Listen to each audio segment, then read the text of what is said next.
I want to bring on our first two members of Congress. Joining me now is Congresswoman and member of the House Foreign Affairs Committee, Claudia Tenney. Also with us, Pennsylvania Congressman and member of the House Appropriations Committee and House Rules Committee, former U.S. Navy JAG officer as well, Guy Reschenthaler. Welcome to you both. Congressman, we'll begin with you. After a fiery speech by Ukraine's President Vladimir Zelensky, European Parliament has recommended giving the country EU recognition or EU status. Russia is using incredibly brutal tactics out there. What's your take on the EU making some outreach to Ukraine? I think it's about time we did it, and I agree with you. Why is it okay for Vladimir Putin to be provocative, and we can't stand up for freedom and defend a country who has been invaded by a malicious power like Russia, who's rolling 40 miles of tanks, killing civilians, targeting civilians? How is this not a complete violation of everything we stand for, whether it's UN, EU, everything that's happening? This is unbelievable to me, and I agree with you. I don't know why there's this sudden. If one person is shot in Poland, then we have the obligation to go in. But if 50,000 people, innocent civilians, are killed in Ukraine, we have to stand down. This is about freedom and about defending sovereign territorial borders, and Putin has violated that. That's why I proposed, actually, to remove Russia as a permanent member of the UN Security Council. I put that resolution out today, and I have already 17 co-sponsors on my side and 2 Senate co-sponsors. Well, that's a good first step. Congressman Reschenthaler, several Russian oligarchs have decided to speak out against the war. Billionaire banker Mikhail Friedman claimed due to Putin's nature, the current sanctions will do nothing to deter him from conducting his war with Ukraine. Is your office hearing about Putin's declining support at home? But is the U.S. ready to act if that support reaches a crescendo? What do you think? Well, is the United States ready to act? Not with this current administration, Chris. If you look at it, this administration has been too little too late this entire time. We should have had sanctions in place as the troops were mounting at the Ukrainian border. And then when Russia backed off, we should have lifted the sanctions. What the Biden administration has done now is boxed Putin into a corner. I'm not making excuses for Putin. I'm just saying that now Putin has to move forward with this war because he looks so weak on the international stage and at home with the oligarchs. What we should be doing, and what we should have been doing early on, is we should have had maximum sanctions, not the sanctions that the Biden administration put on now, full of loopholes for petroleum, for example, coming out of Russia, where they're making most of their revenue anyhow. We also should be supplying lethal aid to the Ukrainians in terms of Javelin missiles, Stinger anti-aircraft missiles, and small arms and body armor, et cetera, for them to launch an extended guerrilla war and insurgency. Unfortunately, the Biden administration has been incredibly too weak. They've vacillated. They've shown weakness in face of Russian aggression, which has invited more aggression. And lastly, Putin at home. Putin, like I said, now has no other choice but to finish this war to the end. And I can tell you, this war, we have not seen the worst that is yet to come. This is going to escalate. The Russians will start to target civilians. And when they overtake Ukraine, I hope they don't, but if they do, you're going to see human rights violations in a police state like we haven't seen since the Russians took over East Germany after World War II, and like we're seeing now with the Uyghur population in Western China. This will be a police state where anybody speaking opposition to Putin, any ally of Zelensky, will be disappeared, and they will lock down on Ukraine like we've never seen before. Well, we're already getting indication that civilians are being harmed, and the deployment, from what we're hearing, is thermobaric weapons.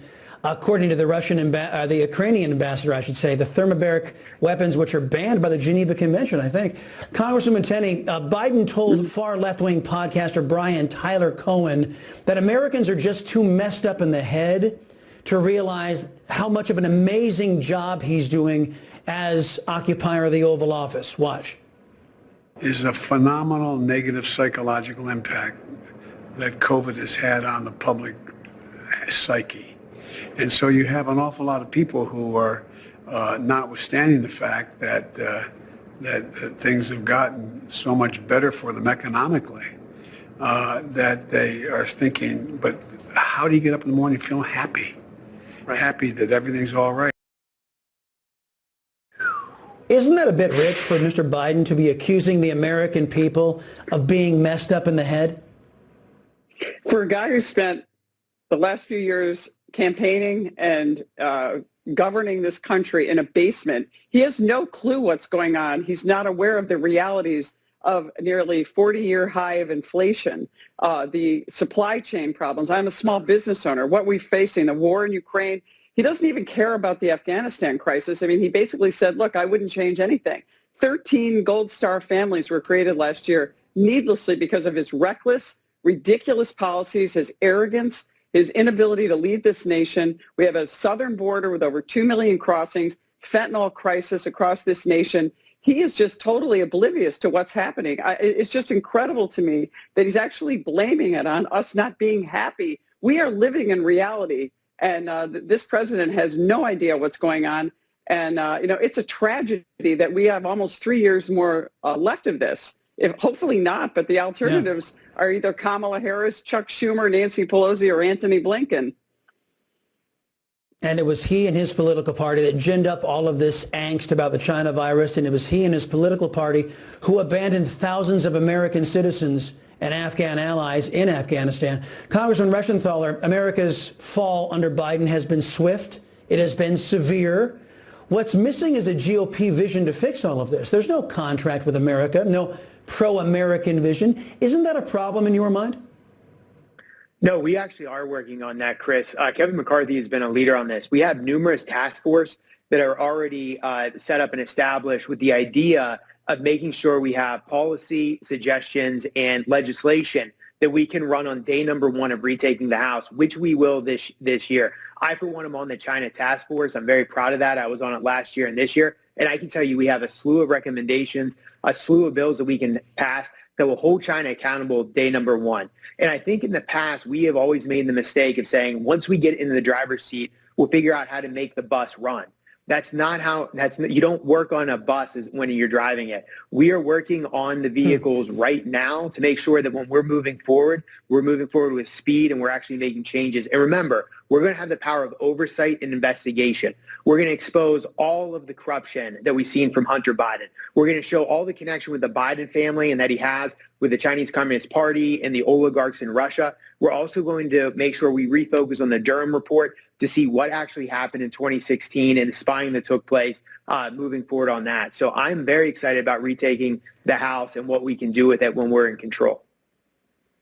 Well, I want you both to answer this question. Give me about 30 seconds apiece if you can. China, Russia, Iran, they are forming this new axis of slavery, genocide, and totalitarianism. Absent American leadership, the world isn't witnessing a union that will stand up and oppose these evil empires, for lack of a better phrase. Is there any concern among the Republican Party seeing tyranny on the march and freedom on the retreat around the world, even in our own hemisphere? Congresswoman? Absolutely. That's what I see today. And that's why I'm leading every single day. I'm not going to wait till we retake the House. I've already put out plans and put into place bills that could be enacted immediately. I've sought out bipartisan support. We have a huge problem in this country, and it's the problem of ignorance, as you reflected earlier from our commander-in-chief. I come from the state of New York, where the authoritarians are in charge, between Governor Cuomo, disgraced and out, to Kathy Hochul, and now we have the Democratic Socialists of America, who are the true authoritarians, who are the largest caucus in the New York State Assembly, have taken over New York City. Wow. And we're seeing a huge problem. We see this coming, and I've done everything I can to put this out there, to lead, to make sure that as soon as we can get these bills enacted, to stand for freedom, to strongly support American and pro-American policies against this international tyranny. We'll be doing that, and we're continuing to do that every single day, as is my colleague from Pennsylvania, who knows what it's like to be on our border.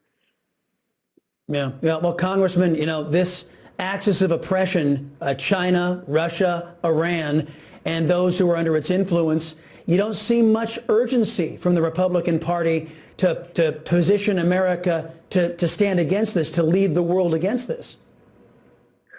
Chris, I do have to push back. We've been incredibly vocal on the threat from China. Just the fact that we established the China task force and, again, are focusing on holding China accountable for releasing COVID on the world is important. But, yes, we do have an encroachment on Western values, and it's a problem, not only abroad but at home. Look at our neighbors as well. You have tyranny in Canada, Australia, for example, all over where you used to have free markets and free people. From the inside, we are turning away from our Western beliefs and individual rights and freedom. But I can tell you this, we're only one generation away from tyranny at any given time. I think that was Ben Franklin that said that, but I might have misquoted him. But what can we do? You make every day election day when you vote with your wallet, when you vote with your pocketbook. You have to boycott, just like the left does, these woke businesses, boycott them and support conservative businesses. Get involved. We're going to see a rush of people running for school board, recalling school board members.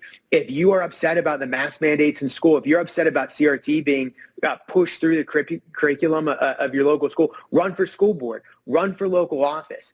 Again, we need to get vocal. And dare I say this, our side needs to get much more involved in peaceful civil disobedience. The left has done it with staggering success for decades. Why have we not done it? I was very happy when I saw the truckers in Canada finally push back.